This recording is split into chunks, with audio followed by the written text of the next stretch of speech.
programa de hoy hemos elegido un tema que no es fácil.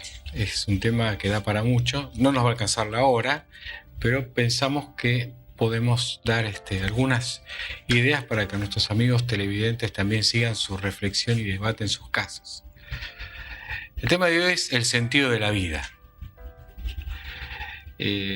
Cuando uno peina o hace un vuelo rápido sobre el texto bíblico, encuentra algunos momentos claves en donde parecería como que Dios revela un sentido de la vida que parecería estar oculto hasta ese momento en la persona. En Abraham le hace mirar las estrellas y dice, bueno, así será tu descendencia. Moisés le habla de la zarza y bueno, vas a tener que ir a rescatar a tu pueblo esclavo en Egipto. Con los apóstoles Jesús elige gente que probablemente ninguno de nosotros elegiría, pescadores, gente del pueblo, gente recaudadora de impuestos para el imperio. Lo llama Pablo, que perseguía a la iglesia, se cae del caballo, le dice, bueno, ahora vas a ser testigo mío, vas a dejar la teología intelectual para hacer teología práctica y vas a ver de qué manera esto te va a cambiar, te va a dar un sentido nuevo en la vida. De manera que parecería ser que el sentido de la vida es algo que está como oculto en algún lado y algo sucede en algún momento de la vida en el cual se dispara y se muestra, a veces sí, a veces no, el rumbo que va a tomar toda nuestra existencia. Y es un hecho crucial en la vida de la persona. El momento en que encuentra, algunos quizás no lo encuentran nunca, ¿para qué estoy? ¿A dónde voy? ¿Qué es lo que quiero ser? ¿Para qué lugar quiero ir? ¿Para qué estoy? ¿Cuál es el sentido real de mi existencia?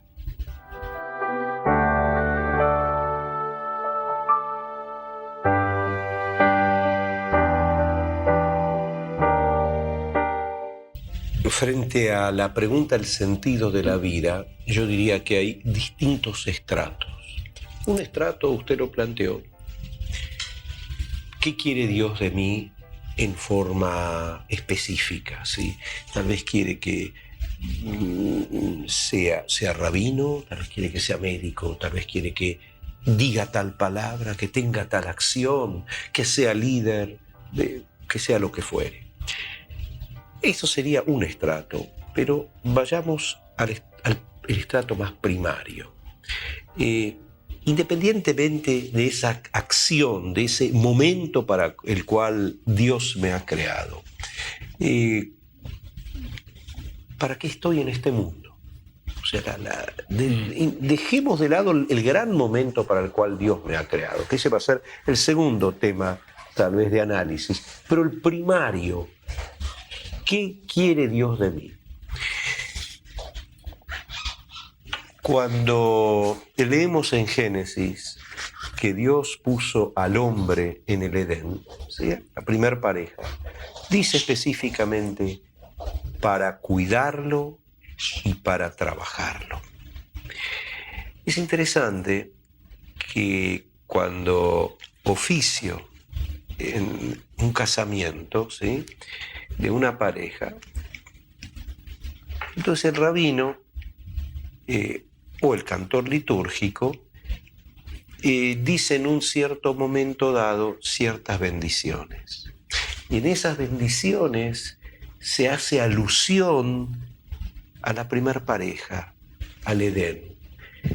Y analizando esas bendiciones, que ya aparecen en el Talmud, su texto, les digo a la pareja muchas veces, ¿ustedes saben por qué se hace alusión al relato del Génesis, como el hombre estuvo en el Edén? Porque algo semejante está ocurriendo con ustedes en este momento. Igual como Dios creó todo el cosmos para una sola pareja, Y esa pareja tenía el desafío de ir recreando la obra de Dios. Somos socios de Dios en la recreación de este mundo. Ese mismo cuadro se repite con cada pareja que toma un compromiso de constituir, conformar un hogar, es un micromundo, con espiritualidad, con valores, con presencia de Dios, etcétera, etcétera. Entonces, la primera respuesta al judaísmo sería: tu vida es importantísima. Permite la continuidad de la obra de Dios, pero cuidado, no solo la continuidad biológica. Aquí viene el kit de la cuestión. Tiene que haber una continuidad espiritual. Los primeros versículos, el primer párrafo del segundo capítulo del libro de Génesis, que empieza diciendo: y Dios concluyó, Vayjulú Hashamay, Ve'aretz, los cielos, la tierra y todo lo que en ellos hay, y bendijo al séptimo día, porque en ese día descansó de todo lo que él ayer bará, descansó el Eterno, de todo lo que hizo el Eterno. Y aquí viene algo raro: la azot. La azot es el nombre del verbo, como se dice en hebreo. Para hacer sería la traducción. O sea que Dios creó todo, la azot, para ser hecho, podría llegar a ser una traducción. ¿Y quién tiene que terminar la obra de Dios? El hombre. El hecho de descubrir los misterios de la naturaleza, y el hecho de la búsqueda en sí misma, qué soy y a dónde debo conducirme y qué es lo que debo hacer para develar ciertos misterios de la existencia. Eso ya es un gran desafío para lo que existo acá. No existo para mirar y dejar pasar todo. Tengo como primer desafío el desafío de la búsqueda. Y es ese desafío de la búsqueda el que me relaciona con Dios. Se puede agregar así en primera instancia algo más.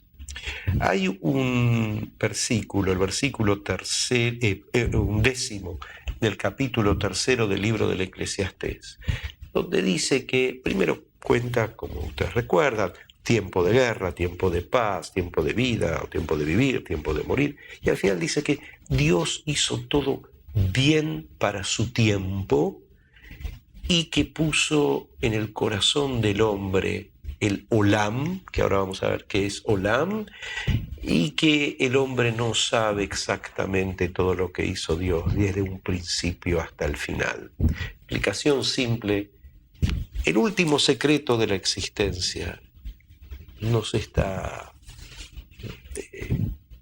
oculto, velado. La palabra Olam es la única vez en la Biblia que le falta la letra Vav. La letra Vav es una consonante que en un momento dado el desarrollo del hebreo se empezó a utilizar como vocal. La consonante sería una W, ¿sí? O Wayomer sería la explicación. Y dijo Dios, ¿sí? Y en vez de W la empezaron a utilizar para denotar la vocal O. Entonces hubo quienes dijeron que puso el Olam. Olam hoy en día es mundo, pero en la literatura bíblica significa la eternidad. Puso el tiempo en el hombre. Tal vez se podría llegar a decir para que el hombre sepa que hay un tiempo de desarrollo, un tiempo, que hay etapas en la vida, pero la explicación que más me gustó es la que dice que ahí falta esa Vav para relacionar el concepto de Olam, esa palabra Olam, con el concepto de lo no revelado, ¿sí? Leha'alim en hebreo significa ocultar, ¿sí? Y como para enseñarnos, siguiendo en consonancia con la segunda parte del versículo, en la última instancia, ¿qué hacemos en esta vida? ¿qué hacemos? Una vez hablamos de dar testimonio de Dios. Bueno, ese es un desafío. Descubrir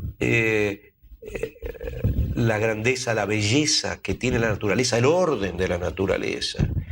Esas ecuaciones, las ecuaciones últimas de la física, nos dejan pasmados por dos cosas: por el orden de la naturaleza y por algo que nos están diciendo.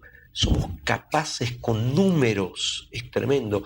Lo pitagórico no me queda totalmente ajeno. Los números que me dicen algo, por algo, los números también están relacionados con la mística, ¿sí? Una búsqueda, es una búsqueda de Dios, una búsqueda de uno mismo. Eso es los desafíos que tiene la existencia. Pero por otro lado, sí tengo que dar una respuesta inmediata al primer estrato del sentido de la vida. ¿Para qué estoy? Para completar la obra de Dios. Somos los socios de Él. Él nos dejó algo acá. Por algo Él lo llamamos Padre y nosotros somos los hijos. Yo no diría que nos dejó una herencia, diría que nos dejó una heredad. Entendiendo el concepto de heredad, lo que un padre le da de por vida mientras se está viviendo al hijo. Cuídame esto, desarrollate con esto. Algo mío está en vos. Y más no puedo. El Eclesiastés mismo lo dice, el rey Salomón. La verdad última no nos fue revelada.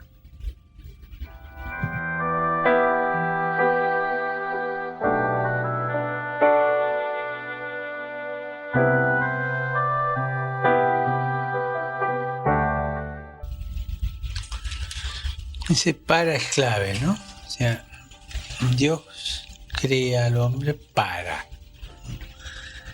No lo crea quieto, lo crea en movimiento. Y por ahí una imagen bucólica de la creación dice, mira, los creó para que la pasaran bien en el huerto del Edén, ¿no? Para que estuvieran cómodos. No. Crezcan, multiplíquense, dominen la tierra, es el para en camino, no quieto, ¿no? Como usted marcó muy bien. Así que el sentido de la vida hay que buscarlo con eso. En camino, ¿no? No quieto. Y yo me atrevería a agregar otra palabrita: para y con. Cuando el hombre está solo, Dios le hace una compañera que provoca la exclamación del hombre: esto es lo que me faltaba, esta es carne de mi carne, hueso de mi hueso. Es decir, alguien que fuera realmente una compañía. Entonces lo crea para hacer crecer, multiplicar y en comunidad, ¿no?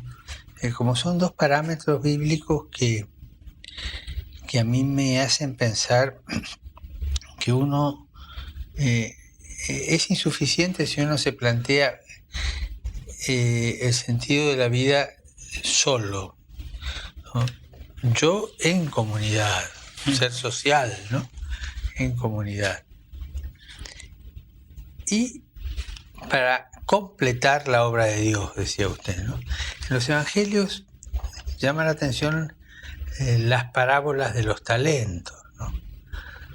Que este hombre que se va de viaje le deja a uno 10 talentos, a otro 5 y a otro 3 para que se los cuiden y los hagan producir.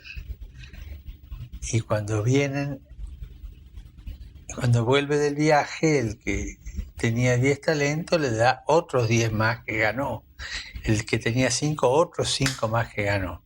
Y el que tenía 1 le dijo: mira, yo tuve miedo, porque vos sos muy exigente, vos cosechás donde no sembraste.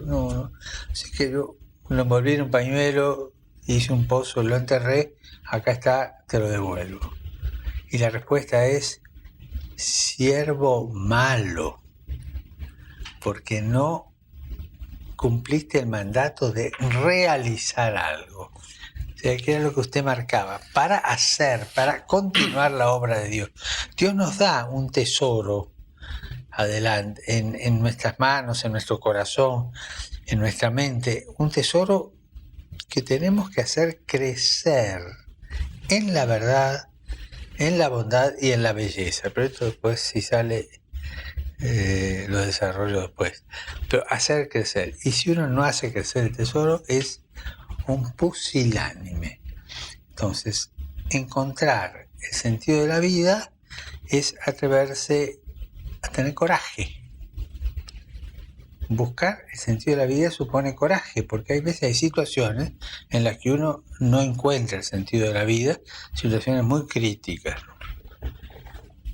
Y cuando uno se da por vencido y dice la vida es un sinsentido, en última instancia está sufriendo los influjos de esa enfermedad tan fea que se llama pusilanimidad, ¿no es cierto? Que no se lima, que entierra el talento y dice, no me meto.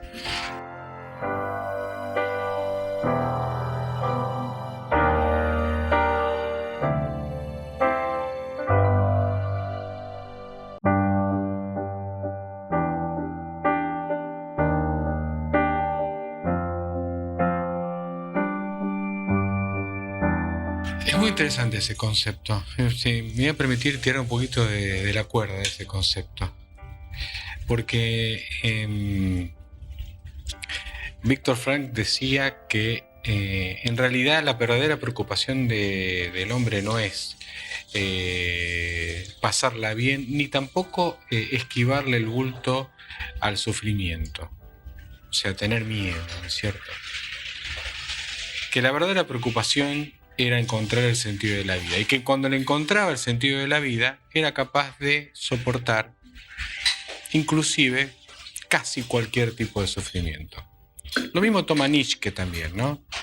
En esa frase tan conocida que dice: aquel que conoce el qué es capaz de soportar casi cualquier cómo. Y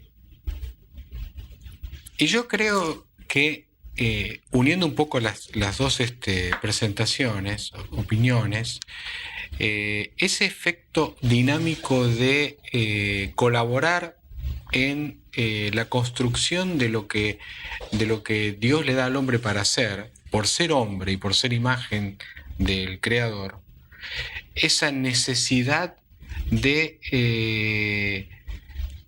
en el nombre de ser conservador, ser miedoso, pusilánime, que es una enfermedad del alma en definitiva, porque uno tiene que tomar el riesgo. O sea, vivir implica un riesgo.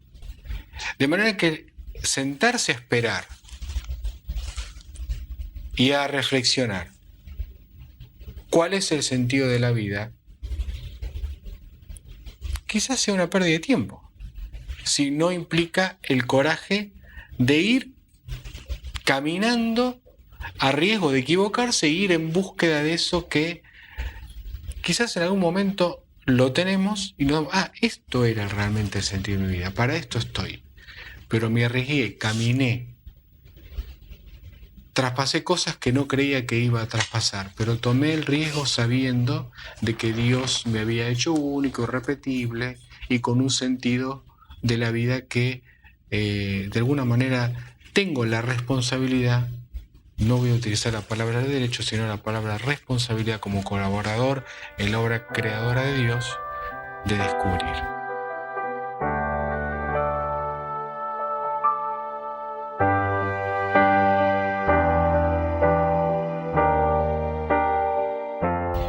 Es que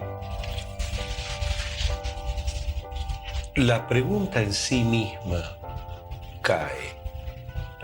La pregunta primigenia: ¿cuál es el sentido de la vida? Como es sumamente complejo dar una respuesta unívoca, contundente, entonces tenemos que mirar en nuestro derredor para enfocar esa búsqueda del sentido de la vida en cuestiones que hacen a la vida misma. Y cuando enfoco, llego a esa conclusión que usted aludió. no estoy solo. En el momento que me pongo a pensar en el sentido de la vida, si emerge la figura de mi madre, de mi padre, de mis maestros, de los seres que me transmitieron un sentimiento de amor, entonces, está bien, la respuesta intelectual no la tengo, no tengo una respuesta clara. Vives para dos puntos en forma terminante, porque lo que dije antes, sí, para continuar la obra de Dios, está bien, es correcto, pero alguien puede decirme, bueno, pero no lo siento, no lo veo como una cuestión tangible en mi existencia. Lo veo demasiado filosófico, una respuesta de demasiada fe. ¿Sí? Una respuesta que requiere mucha fe para sentir ese argumento. Entonces, tal vez el otro argumento es, deja de lado esa pregunta y no te mires a vos mismo solamente. Mirá qué es la vida, no estás solo en la vida. Hay toda una historia que vos tenés que seguir escribiéndola. O si no, se va a morir, va a tener un fin, toda una lucha de gente que trató de vivir con dignidad y de transmitir un mensaje de que vale la vida la pena vivirla con humildad, con rectitud, con justicia, con amor. La vida no empieza y termina en vos. Antes de preguntar cuál es el sentido de la vida, tenés que conocer la vida. Para conocer la vida, bueno, busca un ser con quien formar una familia, con quien descubrir todos los vericuetos del amor. Tal vez el sentido de la vida tenga el derecho de responder. El sentido de la vida es tal, el último día de mi vida, si realmente viví la vida en su máxima expresión. Y para vivir la vida, evidentemente que hay que tomar riesgos. No hay ningún reaseguro. Cada pareja que se casa, empieza una vida nueva, bueno, es una cuestión de fe. Muchas veces a los novios les digo, ustedes son un ejemplo de fe en la vida, de fe en Dios, de fe en el amor, de que es más allá que una mera cuestión de instintos, de fe en querer caminar juntos y construir algo en la vida. Entonces, para poder dar una respuesta a qué es la vida hay que vivirla.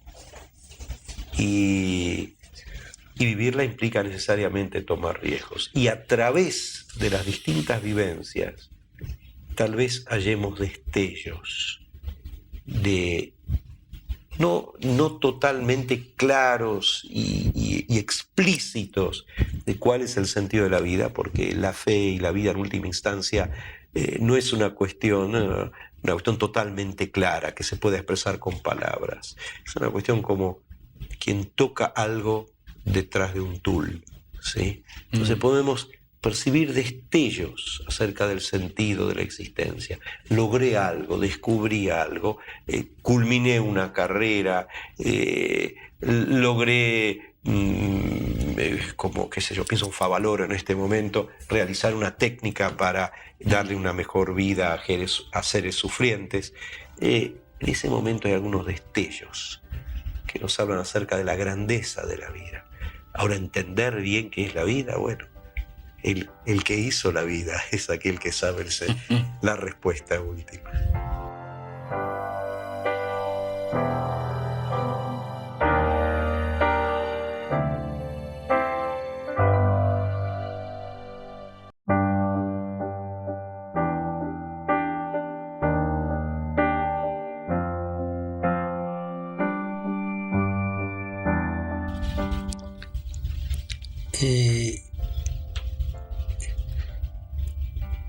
El Con supone la ruptura de otra dificultad que hay que superar y no caer, es una trampa, así como la pusilanimidad era una, que es la autorreferencialidad, ¿no? O sea, cuando uno entra en el juego de la autorreferencialidad, jamás va a encontrar el sentido de la vida. Diría más, jamás se lo va a poder preguntar, porque está satisfecho en ese juego autorreferencial, empachado, satisfecho en el sentido más amplio de la palabra, puede ser satisfecho con náusea y con angustia, pero empachado del juego autorreferencial. Y en ese camino del sentido de la vida, como usted decía, que a veces no se percibe bien cuál es, y pues al final por ahí se ilumina, creo que es importante tener en cuenta que la pregunta sobre si esto tiene sentido suele darse en los momentos de crisis, Claro. y de mayor sufrimiento, mayor dolor, de crisis, de zarandeo, ¿no? Exactamente. Cuando ya la existencia te zarandea. Y yo me permito contar un cuento que creo que a mí siempre me llegó. Es una de las piezas literarias. No tiene gran valor literario, pero el mensaje es muy bello. Es un cuento alemán que es la historia del cuarto rey mago. No sé si ustedes lo leyeron alguna vez. No. Resulta que los Reyes Magos no eran 3. Según este cuento eran 4. Y cada cual le llevaba un regalo al niño Jesús nacido. Y bueno, uno llevaba oro, otro incienso, otro mirra, y el cuarto le llevaba unos diamantes. Resulta que se cruzaron en el camino y se atrasó un poco y pasó por un pueblo donde había una emergencia muy grande de un accidente que había habido y que había que atender gente, y él se quedó atendiendo a esa gente ahí, ayudando, y perdió un montón de tiempo. Pues siguió el camino y se encontró con que había una peste en un lugar y había que cuidar a los enfermos, y se quedó atendiendo a los enfermos y hacían falta medios para eso, y vendió un diamante. Pues pasa en una zona de mucha carestía y se queda ayudando ahí y vende otro diamante y ayuda a levantar la economía de esa ciudad. Y así se va encontrando con situaciones extremas, y pierde años en su viaje. Y cuando llega a la meta, le dicen que aquel niño es ese que está en la cruz ahí. Y él se acerca y le dice: tenía 4 diamantes, los perdí. Y él le dice: no, me los diste en el camino. Y cae una gota de sangre que se transforma en diamante.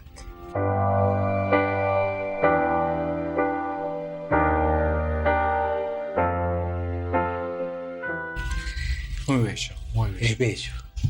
Bueno, ese cuento, es un cuento cristiano, alemán, a mí me dice que no hay que tener miedo a las situaciones de la vida, de crisis, de zarandeo. Voy a usar una palabra que se usa mucho en el campo, que nos atrasan. Cuando me preguntan en el campo: ¿cómo está fulano? Se atrasó un poco, si tuvo una enfermedad, se atrasó, que nos atrasan en el camino, ¿no? Sino que hay que afrontar las situaciones como vienen, aunque me desvíen de lo que yo creía que era el camino que tenía que seguir, siempre y cuando sean justas y me lo reclamen, ¿no? Sí. Y me lo estén reclamando, ¿no? El Evangelio toma algo parecido de esto cuando al hombre que lo apalearon en el camino de Jerusalén a Jericó, y bueno, pasa un sacerdote y lo ve ahí tirado y sigue de largo, ¿no? Yo diría, pasa un cura, ve la hora y se llegó tarde a misa, pero no sigue de largo, ¿no? Pasa un abogado, lo ve tirado, da un rodeo, dice el texto griego, da un rodeo y sigue de largo. Dice: no, a ver, después tengo que ir a tribunales, salir de testigo, no te metas, era porteño, dice, ¿no? Y pasa un pecador y se conmueve y lo atiende. Y se atrasa en lo que iba a hacer. se tuvo que meter en este camino cuando seguía ese. Pero las crisis son las que nos van haciendo reconducir el camino, y en las crisis es donde más aparece, en la manera como las encaremos y las enfrentemos, el sentido de la vida, ¿no? No sé si esto es tan así, pero a mí me dice mucho, ¿no?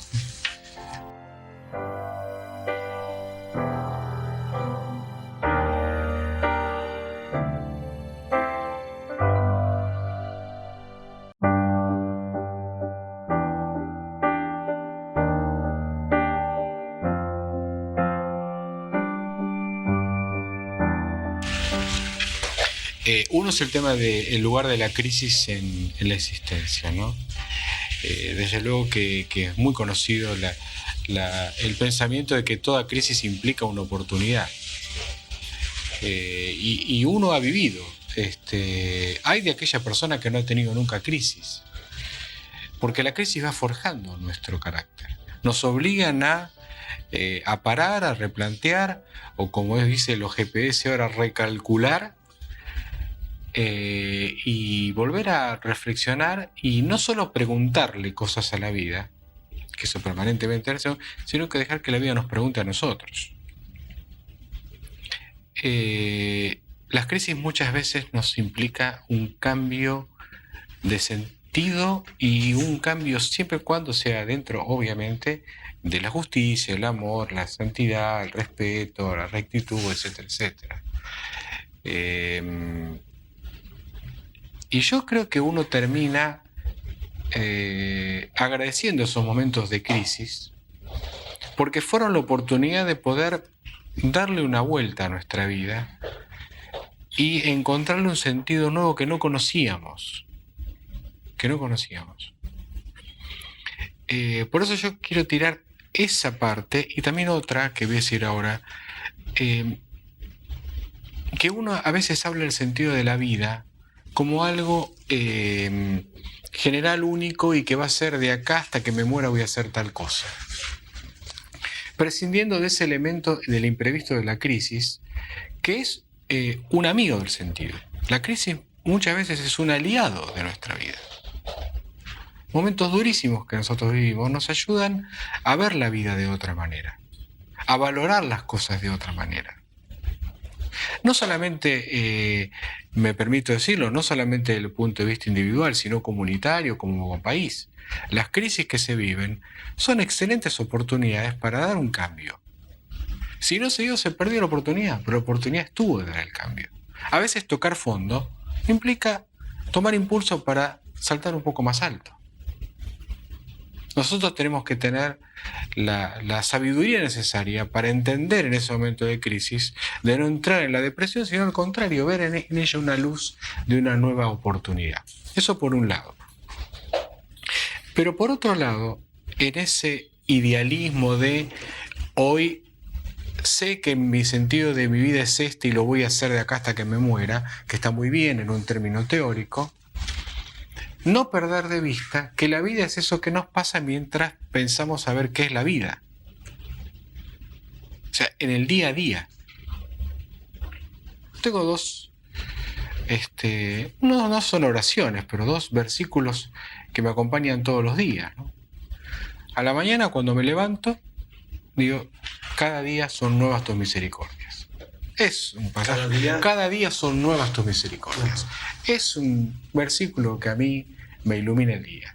Pues empiezo 0 kilómetros delante de Dios. Con las misericordias nuevitas. Después las voy a gastar durante todo el día. A veces se me pasa de vuelta las misericordias, ¿no? Otra vez. Bueno. Cada día son nuevas tus misericordias. Y al final del día, basta cada día su propio afán. Mañana será el otro día. Pero también la reflexión. A la mañana, ¿qué voy a hacer de mi vida hoy? Por supuesto, proyectos de vida a largo plazo. Pero ¿qué voy a hacer hoy? Y cuando termine el día, ¿qué hice hoy de distinto? ¿Qué hice hoy que dio sentido a mi vida? ¿Qué hice hoy con esa persona que pasó al lado mío, que necesitaba una ayuda, una palmada, una escucha? Y eso va a ir formando también un sentido de la vida en la cotidianeidad del tomar el riesgo de vivir cada día. Yo creo que hay dos elementos ahí que están dando vuelta. Uno es la importancia de la crisis para bajarlo, digamos, del idealismo al sentido de la vida, o de que todo va a ir bien, o del exitismo, y la otra es la necesidad de caminar un día a la vez para quitarle la parte filosófica e ir a la parte práctica de la vida se juega cada minuto, cada segundo que voy a hacer. Le tengo que dar sentido a mi vida en el próximo minuto que voy a vivir. Me permito dejar planteado esos dos parámetros. La cuestión de la crisis es un tema muy profundo. Crisis es cambio. La vida de por sí nos va a traer cambios. Todo aquel que piensa, como vulgarmente se dice, que tiene la vaca atada en todos los aspectos de la existencia es un necio. La vida tiene tantos frentes por los cuales hay que pedir a Dios que si bien un frente hoy parece que está firme, el día de mañana puede no estar firme. Cuando hablo de frentes, hablo de la relación que tenemos con nuestros seres queridos, la relación que tenemos con nuestros hijos. Nada está garantizado, ni que hablar las cuestiones a nivel económicas, a nivel de trabajo, y a nivel de salud, nada puede llegar a proyectarse, si hago esto necesariamente va a ocurrir esto, ni siquiera Dios. En el capítulo 3 de Isaías, si la memoria no me falla, es donde aparece el clamor del profeta en nombre de Dios. Compré las mejores semillas, me fui a la mejor tierra, planté, esperé tener las mejores uvas y tuve uvas de mala calidad. Cuidé a mi pueblo de Israel y Israel no ha hecho de acuerdo a las expectativas que he puesto en él y a todo lo que le he otorgado al pueblo de Israel. Por lo tanto, cada persona demuestra de alguna manera su real inteligencia para consigo mismo en el momento que él sabe, cuidado, todas las mañanas hay que pedirle a Dios que todo esté bien. En el libro de nuestras oraciones decimos todas las mañanas: Dios, no me pruebes, no me conlleves a una situación de prueba. Sabemos que la prueba va a venir, la vida constantemente nos prueba. Yo cuando recito esa oración, mi pensamiento es: si ya me vas a probar, dame fuerzas para que apruebe. No es tan simple. No busquemos la prueba. Si queremos superarnos, lo que yo creo es: no esperemos caer para subir. No esperemos eso. Tratemos de prever a lo máximo dónde están nuestros errores y no cometer esas falencias. Tratemos que nuestras opciones no sean, he caído y a partir de la caída. Las caídas deben recordarse. La Biblia es constantemente un libro de memoria. Hay que tener una muy buena memoria para no volver a caer nuevamente en esas cosas, en esos errores del pasado, y seguramente que vamos a caer. O sea, yo interpreto ¿por qué? Porque no somos perfectos, estamos llenos de errores y llenos de falencias, y tener presente que cuando vamos a caer, que Dios nos ayude y vamos a poder seguramente superarnos, y que vale la pena la lucha. No buscar la crisis para crecer a través de una crisis donde se cae. Busquemos una crisis de crecimiento siempre. Si caemos, no desfallecer, seguir para adelante. Pero no digamos, como usted bien dijo, a veces la caída es para subir más, pero ni siquiera me gustaría pensar así. Subamos sin caer, no nos quedemos donde estamos, aunque estemos bien, aunque consideremos que estemos bien. Elijamos como opciones entre lo bueno y lo mejor, con la ayuda de Dios. Con la ayuda de Dios. Si estamos bien, tratemos de ver cómo podemos llegar a ser mejores. En Argentina, logramos tener democracia, bien, no esperemos fallas en la estructura democrática. Al contrario, trabajemos, eso no puede caer de ninguna manera, para construir una nueva democracia como el ave fénix. De ninguna manera trabajemos ya, por dar un ejemplo bien nuestro de algo que nos afecta. Tratemos de tener más educación, tratemos de que la gente sea mucho más culta en el sentido profundo de la palabra cultura, cultura como sinónimo de valores, y a partir de ahí seguir construyendo. Si nos caemos, sí, saber estamos abajo para ir a más fuerza, pero tratemos de no caer, tratemos de no caer. Así es como yo interpreto esa oración que le decimos a Dios en todos los días. No me pruebe, para que no me pruebe, y de todos modos me va a probar. Con enfermedades, con sufrimientos, con cosas que veo alrededor mío. Pero temo a mi fragilidad, lo frágiles que somos. Trabajemos entre todos, empezando con uno mismo, para tratar de, en dónde estamos, no ser pusilánimes, ir para arriba, luchar para tratar de superarnos, no sentirnos cómodos en la situación donde estamos, porque allí ya estamos en la decadencia.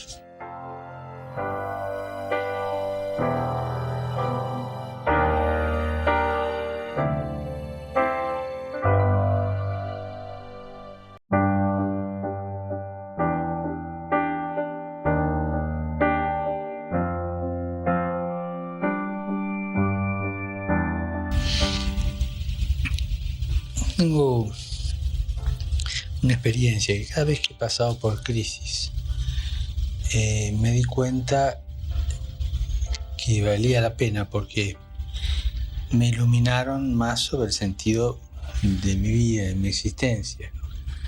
Cuando las enfrenté bien, cuando las enfrenté mal, me fue mal.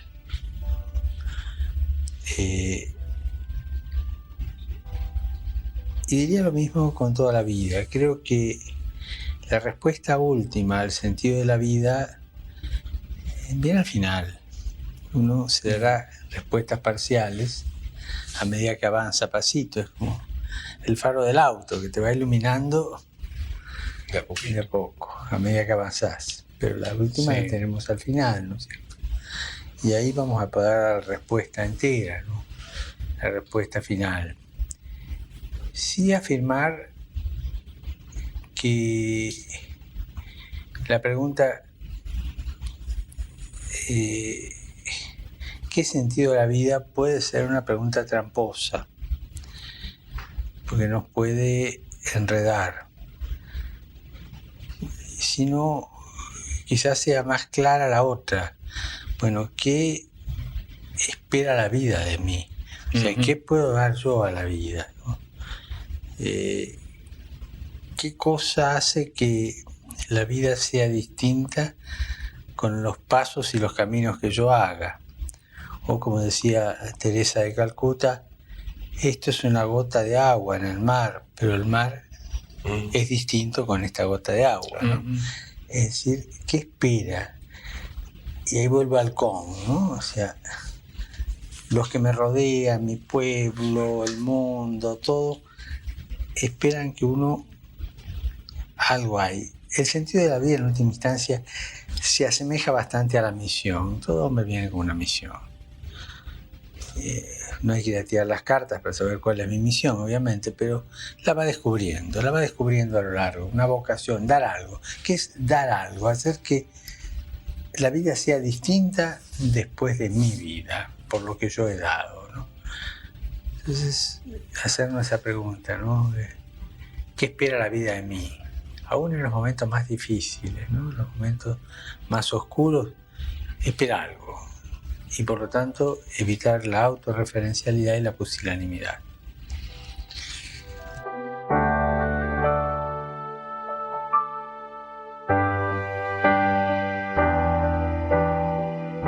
Hizo mención a lo negativo de la autorreferencia. Y hablamos acerca de la necesidad de entender que hay otros y de la vida. Ese concepto de alteridad de la vida implica un sentido. A veces la pregunta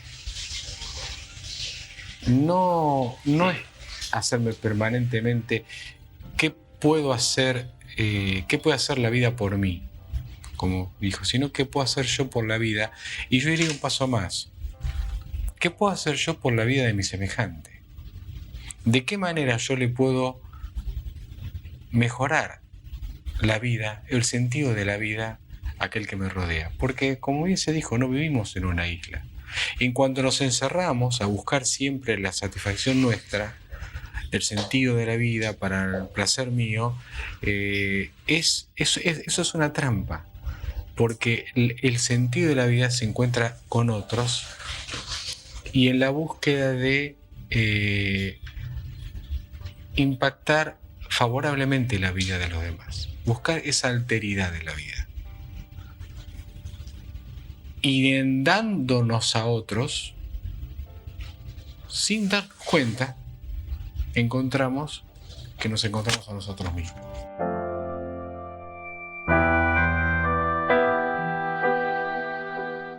Es que la vida, de todos modos, es algo que le vamos a dejar a los otros. Ahí está.